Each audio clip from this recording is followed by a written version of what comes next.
আসসালামু আলাইকুম। আইটিএনএসসি লাইভ ক্লাসে সকলকে স্বাগত। আজকে আমরা তৃতীয় শ্রেণীর ষষ্ঠ অধ্যায় বায়ু সম্পর্কে জানব। প্রতিদিনের মতো আজকেও আমার ছোট্ট বন্ধুরা তোমরা সবাই প্রাথমিক বিজ্ঞান বই, খাতা ও কলম নিয়ে বসবে। বায়ু শব্দটা আমরা প্রথম অধ্যায়ে শুনেছি। বায়ুটা কি আমরা একটু ভেবে দেখি যে বায়ু শব্দটা কি। আসলে আমরা বায়ু সম্পর্কে কতটুকু জানতে পারছি প্রথম অধ্যায়ে। বায়ু হচ্ছে পরিবেশের একটি উপাদান। বায়ু উদ্ভিদ ও প্রাণী বেঁচে থাকার জন্য বায়ু ব্যবহার করে, এটা আমরা জানতে পারছি প্রথম অধ্যায় থেকে। বায়ুটা তাহলে কি, বায়ু আমাদের প্রয়োজন কেন, এই প্রশ্নগুলোকে আমরা করতে পারি। হ্যাঁ, অবশ্যই। বায়ু হচ্ছে আমাদের চারপাশে একটা উপাদান। বায়ু পরিবেশের একটা উপাদান, এটা বুঝলাম। এখন বায়ু আমাদের প্রয়োজন কেন সেটা এবং বায়ু কি এটার বিস্তারিত সম্পর্কে সুন্দরভাবে আমরা জানবো আজকে। আমরা বায়ু কিভাবে বুঝতে পারবো যে এটা বায়ু বা বায়ুর উপস্থিতি কিভাবে বুঝতে পারবো সে সম্পর্কে আজকে আমরা একটা পরীক্ষণ বা একটা ছোট্ট বাস্তব প্রশিক্ষণ দেখতে পাবো। আমরা একটা বেলুন বা একটা এরকম পলিথিন এগুলো নিয়ে বায়ুর উপস্থিতি ব্যাখ্যা করতে পারি। আমরা দেখি যে আমাদের এখন কি যে কাজটা করব বা এখন যে বায়ু উপস্থিতি দেখার জন্য বোঝার জন্য যে পরীক্ষণ বা কাজটি করব সেই কাজটি কিভাবে করতে পারি এবং কি কি করতে হবে। আমাদের প্রথমে একটা বেলুন অথবা পলিথিন নিতে হবে, এরপরে সেটাকে বায়ু ভর্তি করব এবং সেটাকে সুতো দিয়ে বেঁধে দেব। এখন আমরা দেখি কিভাবে এটাকে বায়ু ভর্তি করি এবং আমরা সেটাকে সুতা দিয়ে বাঁধবো। দেখি, এটা একটা বেলুন। এই বেলুনটাকে আমরা এখন বায়ু ভর্তি করব।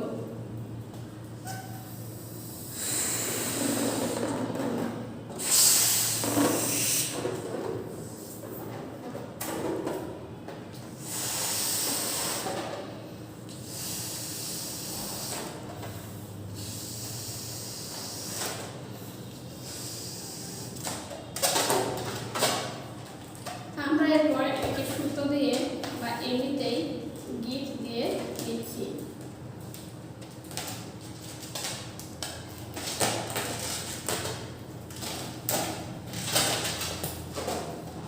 এখন আমরা দেখতে পাচ্ছি এটা একটি বায়ু ভর্তি বেলুন, কারণ আমরা বায়ুটা গ্রহণ করি এবং সেই বায়ুটা নিঃশ্বাসের মাধ্যমে ছেড়ে দিই। কিন্তু আমরা নিঃশ্বাসের মাধ্যমে সাধারণত শ্বাস প্রশ্বাসের মাধ্যমে যে বায়ুটা ছেড়ে দিই সেটা আমরা বাহিরে না ছেড়ে এই বেলুনটাকে ভর্তি করেছি, তাই বেলুনটা একটা জায়গা দখল করছে।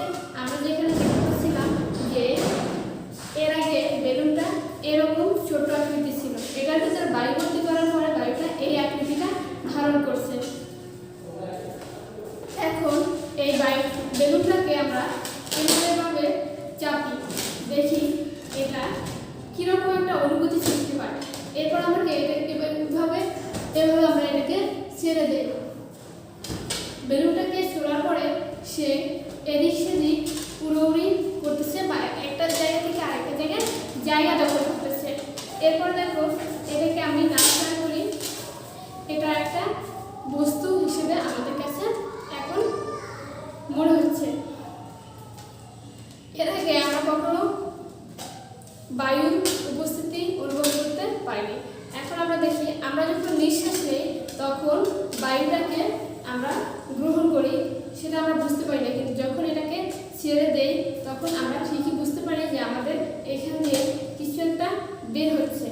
তো আমরা সেটা হচ্ছে বায়ু বের করে দিচ্ছি। যখন গ্রহণ করি সেটাও আমাদের বোঝা যায়। এখন আমরা দেখব যে 2 নম্বর কাজটা আমরা কি করব। এই বায়ু ভর্তি বেলুন বা পলিথিনটাকে আমরা পানির ভিতরে এখন ডুবাবো। পানির ভিতরে ডুবানোর পরে নিচের যে পানির স্তরটা উপরের দিকে উঠে আসছে। তার মানে এই বায়ুটা পানির মধ্যে রাখার কারণে ভিতর দিকে নিতে গেলে উপর দিকে পানি উঠে যাচ্ছে, তার মানে এই বায়ুটা একটা জায়গা দখল করতেছে। এখন সুতা দিয়ে ব্যাগের বা এই বেলুনটা যে মুখটা বাঁধা আছে এই বেলুনটাকে আমরা বায়ু শূন্য করে দিই বা এর মুখটা খুলে দিই, তাহলে বেলুনটা আবার আগের এরকম অবস্থায় ফিরে আসবে এবং যে বায়ুটা ভিতরে ছিল সেটা বাইরে বেরিয়ে আসবে। এখন আমরা যে বিষয়টা দেখতে পাচ্ছিলাম এতক্ষণ সেই বিষয়টা একটু বর্ণনা করে নিই। আমরা বায়ুকে দেখতে পাই না, আমাদের আশপাশে পুরোটা জায়গায় কিন্তু বায়ু দখল করে আছে। আমাদের আশপাশে যে ফাঁকা জায়গাগুলো রয়েছে সম্পূর্ণটাই বায়ু দখল করে আছে, কিন্তু আমরা সেগুলো দেখতে পাচ্ছি না। কিন্তু বাতাসে ফুলানো যে ব্যাগ বা বেলুনটা আমরা ছোড়াছুড়ি করতেছি সেটা কিন্তু আমরা ঠিকই দেখতেছি, চাপ দিয়ে মেরে বায়ু হচ্ছে সেটা অনুভব করতে পারতেছি।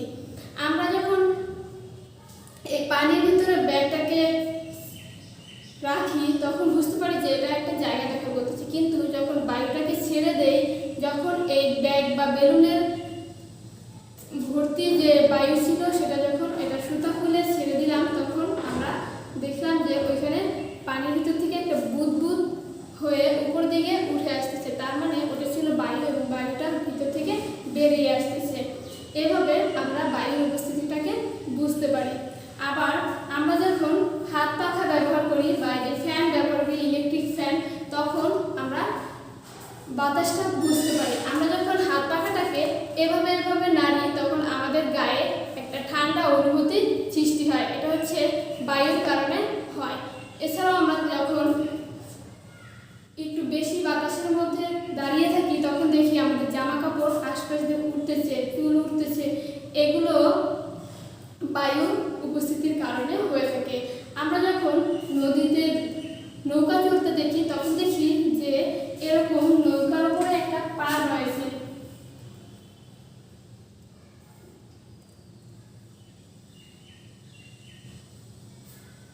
এটাকে বলা হয় নৌকার পাল। আর এই পালটা বাতাসের কারণে উঠতে থাকে, বাতাস যেদিকে যায় এই পালটাও সেদিকে উঠতে থাকে, তার বিপরীত দিকে এরকম উঠতে থাকে। তো পালের মাধ্যমে একটা শক্তির সঞ্চারণ ঘটে নৌকায়। আমরা আমাদের চারপাশে বায়ু আছে এটা এখন কি বুঝতে পারছি? আমরা কি বুঝতে পারছি যে আমাদের আশেপাশে প্রতিনিয়ত বায়ু রয়েছে? বায়ু আমরা নিঃশ্বাসের জন্য ব্যবহার করি, এছাড়াও আমরা বিভিন্ন কারণে বায়ুটাকে ব্যবহার করে থাকি। বাতাসে বায়ু থাকার কারণেই কিন্তু গাছপালা নড়ে, তারপরে গাছের পাতাগুলো নড়তেছে। আমরা যখন দেখি প্রবল বেগে যখন বাতাসটা বইতে থাকে তখন গাছপালা ভেঙে যায়, তারপরে সব কিছু উড়িয়ে নিয়ে যাচ্ছে এরকম একটা অনুভূতি সৃষ্টি হয়। তো আমরা এই যে বাতাসের ডালপালা নড়া, গাছপালা নড়া, চুল ওড়া, তারপরে হাত পাখার যে বাতাসের টুকরা বা কাগজ উঠতেছে, এরপরে আমরা দেখতে পাচ্ছি যে আমরা যখন বেলুনটাকে পানির ভিতরে ডুবাচ্ছি তখন এটা বুদবুদ করতেছে। তারপরে যখন দেখতেছি যে বেলুনটাকে বায়ু ভর্তি করলে সেটা একটা জায়গা দখল করতেছে। এভাবে আমরা বুঝতে পারি যে আমাদের চারপাশটা বায়ুতে ঘিরে আছে এবং বায়ু বলতে একটা কিছু রয়েছে। তাহলে আমরা এখন পড়ব বায়ু,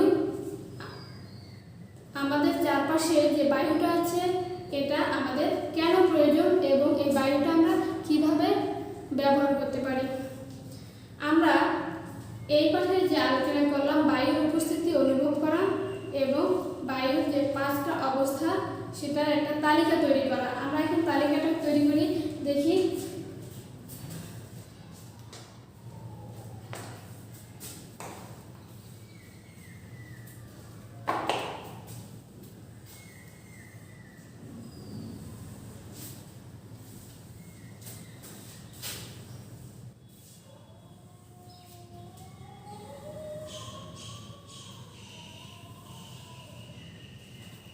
আচ্ছা, আমরা এখন 5টা তালিকা তৈরি করব কিভাবে আমরা বায়ুর উপস্থিতিটা বুঝতে পারছি।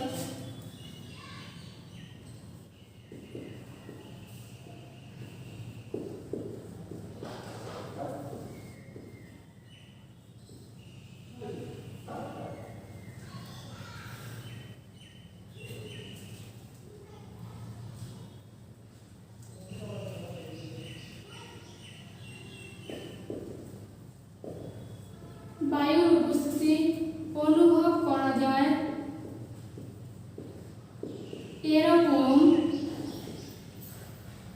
5টি অবস্থা। 1 নম্বরে আমরা বুঝতে পারি যে বায়ু আমরা নিঃশ্বাস গ্রহণ করি এবং নিঃশ্বাস নেওয়ার পরবর্তীতে আমরা যখন এটাকে ছেড়ে দেই তখন এটা আবার আমাদের নাকের মধ্যে দিয়ে বের হয় এবং সেটা আমরা বুঝতে পারি যখন এর পাশে হাত নেই। আমরা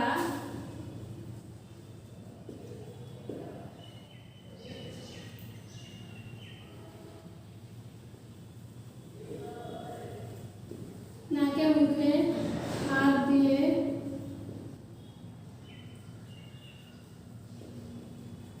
শ্বাস নিঃশ্বাস ত্যাগ এর মাধ্যমে বায়ুর উপস্থিতি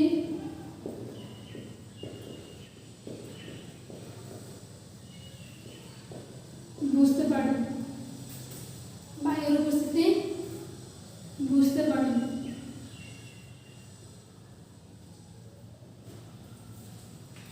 এরপরে আরেকটা অপশন আমরা দেখতে পাই যে হাত পাখা নাড়ার ফলে বায়ু অনুভব করতে পারি।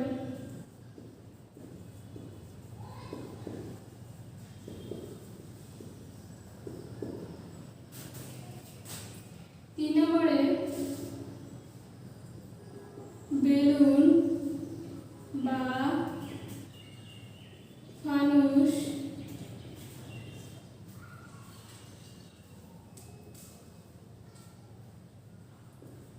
ফুলিয়ে। আমরা যখন বায়ু দিয়ে বেলুন বা ফানুস ফুলাই তখন বুঝতে পারি যে আমাদের নিঃশ্বাস যে ত্যাগ করতেছি বা আমরা যে বায়ু ভর্তি করতেছি এটা একটা উপাদান বা এটা একটা কিছু যেটা এই বেলুনটাকে আগের আকৃতি থেকে পরিবর্তন করে বড় আকৃতি বা বায়ুটা যখন ছেড়ে দেয় তখন এটাকে ছোট আকৃতি করে ফেলে। 4 নম্বর অপশন। এখন আমরা দেখি কি হতে পারে আরেকটা উপাদান। বায়ুর উপস্থিতি অনুভব করতে পারি পালতোলা নৌকার মাধ্যমে।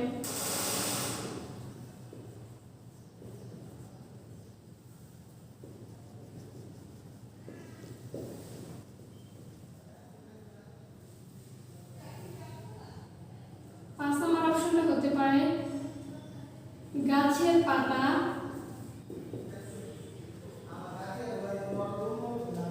ও ডাল নড়া।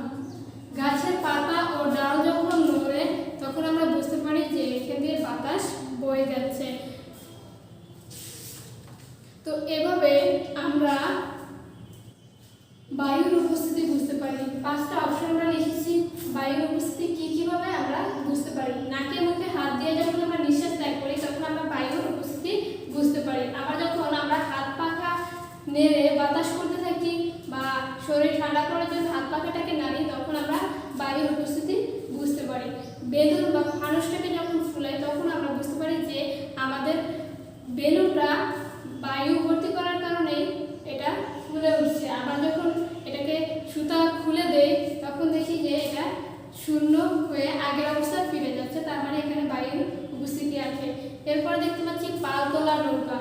পালতোলা নৌকা যখন বাতাস হয় তখন সেটা যেদিকে বাতাস যায় সেদিকে নৌকাকে ভাসিয়ে নিয়ে যায়, তাই এখানেও বায়ুর উপস্থিতি লক্ষ্য করা যায়। এরপরে আমরা দেখতে পাচ্ছি আমাদের গাছের পাতা ও যখন ডালগুলো নড়তে থাকে তখন আমরা বায়ুর উপস্থিতি বুঝতে পারি।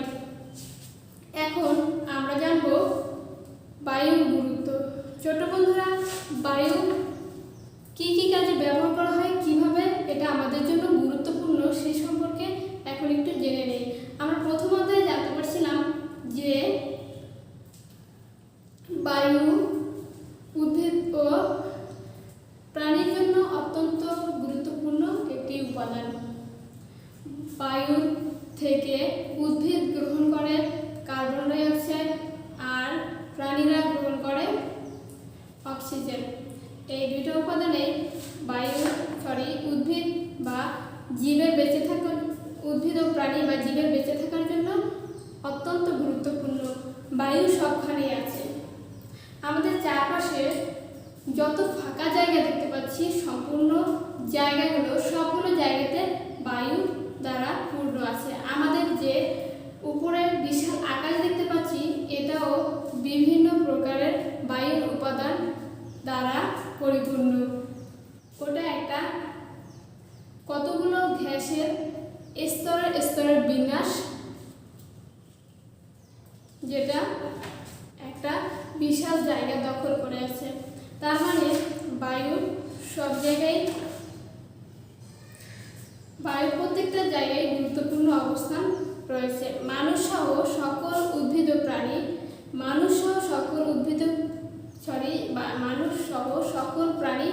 বায়ুটাকে শ্বাসকার্যের জন্য ব্যবহার করে। আর উদ্ভিদ বেঁচে থাকার জন্য কার্বন ডাই অক্সাইড গ্রহণ করে। এভাবে জীবের বেঁচে থাকার জন্য বায়ুটা অত্যন্ত গুরুত্বপূর্ণ। আমরা কি বুঝতে পারছি বায়ুটা কেন গুরুত্বপূর্ণ? আমাদের যে বেঁচে থাকা, আমরা যখন জানি যে নিঃশ্বাসটা বন্ধ রাখলে আমরা বেঁচে থাকতে পারবো না, প্রত্যেকটা মুহূর্ত প্রত্যেকটা নিঃশ্বাসের জন্য আমাদের বায়ুটাকে প্রয়োজন। আবার উদ্ভিদের ক্ষেত্রেও সেম বা একই অবস্থা। আমরা যে কার্বন ডাই অক্সাইডটাকে ত্যাগ করি বায়ুতে, সেটা আবার উদ্ভিদ গ্রহণ করতেছে। আবার উদ্ভিদ যে অক্সিজেনটা ত্যাগ করতেছে সেটা আমরা গ্রহণ করতেছি। উদ্ভিদও কার্বন ডাই অক্সাইড এর অভাবে বেঁচে থাকতে পারে না। তার মানে উদ্ভিদের জন্য বায়ুটা সমান গুরুত্বপূর্ণ। প্রত্যেকটা জীবের জন্যই বায়ু খুবই প্রয়োজন। তাই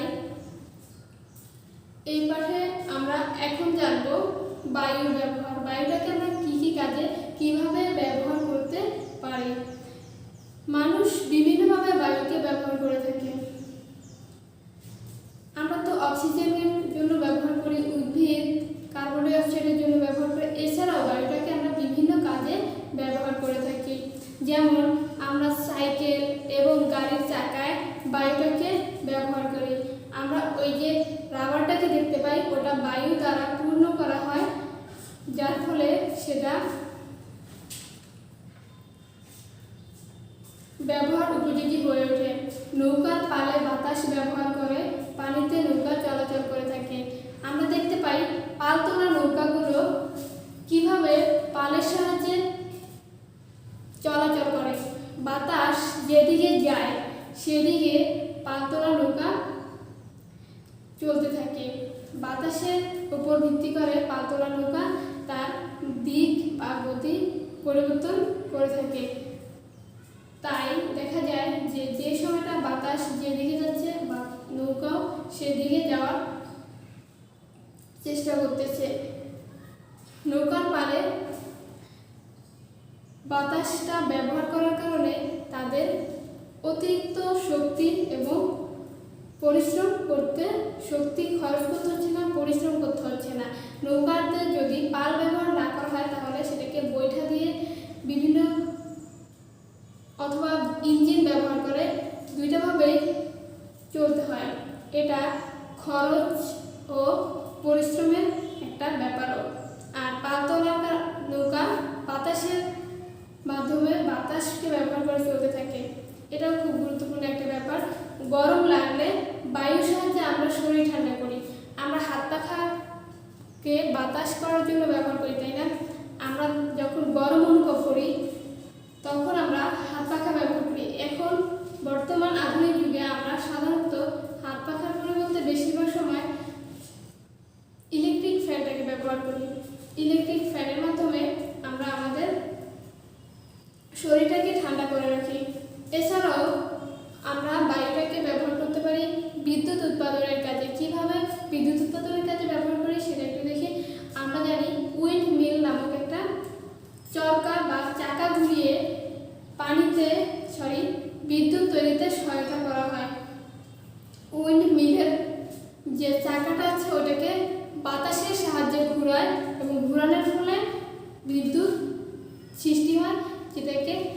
আমরা বিদ্যুৎ হিসেবে পরবর্তীতে ব্যবহার করি। বিদ্যুৎ তৈরিতে বাতাস গুরুত্বপূর্ণ একটি ভূমিকা রেখে থাকে।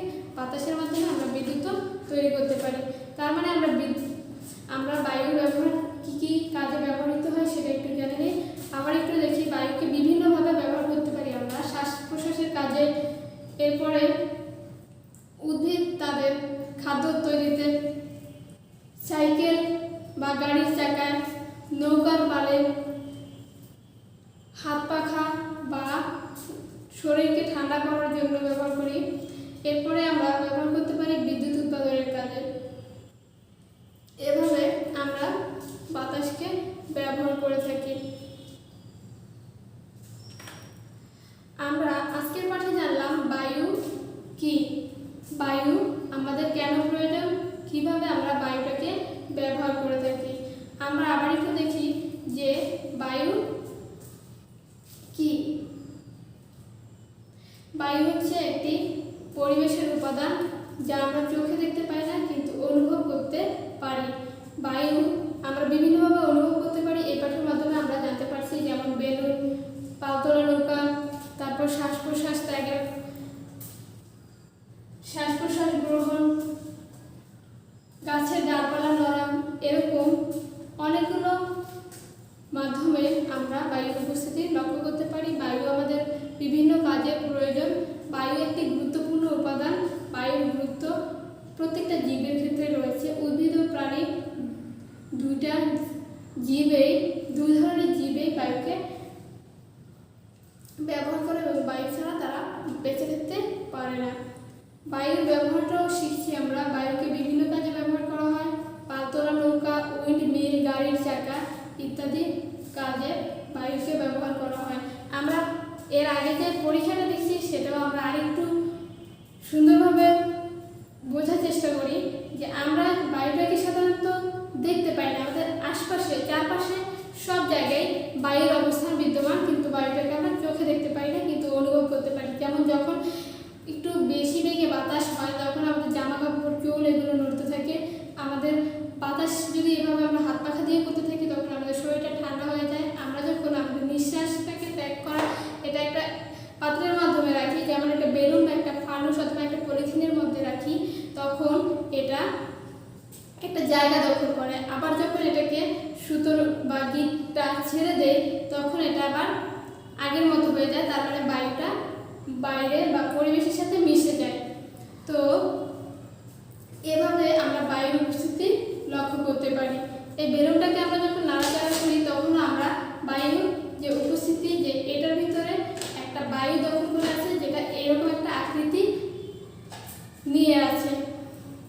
আবার এই বেলুনটাকে যখন পানিতে ডোবাই তখন পানিটা উপরের দিকে উঠে আসে। আবার যখন এটা সুতোটা ছেড়ে দেয় তখন পানির নিচে বেলুনটাকে নিয়ে যখন সুতোটাকে ছেড়ে দেয় তখন এর ভিতরে অবস্থিত বায়ুগুলো বুদবুদ করে উপরে উঠে আসে। তার মানে বায়ু বলতে একটা উপাদান আছে যেটা আমাদের জন্য খুবই গুরুত্বপূর্ণ এবং প্রত্যেকটা জীবের জন্য গুরুত্বপূর্ণ। এটাকে আমরা বিভিন্ন কাজে ব্যবহার করি। আজকের পাঠে আমরা বায়ু সম্পর্কিত এই তথ্যগুলো জানতে পারলাম। আমাদের চারপাশে বায়ু, বায়ুর গুরুত্ব, বায়ুর ব্যবহার, বায়ু কি, এ সম্পর্কিত আরও অন্যান্য আলোচনা, বায়ুর উপাদান,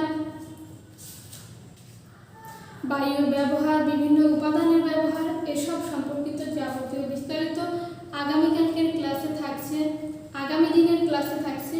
সবাইকে আজকের ক্লাসে এ পর্যন্তই সমাপ্তি বলে শেষ করছি। আজকের জন্য বিদায় নিচ্ছি। আসসালামু আলাইকুম।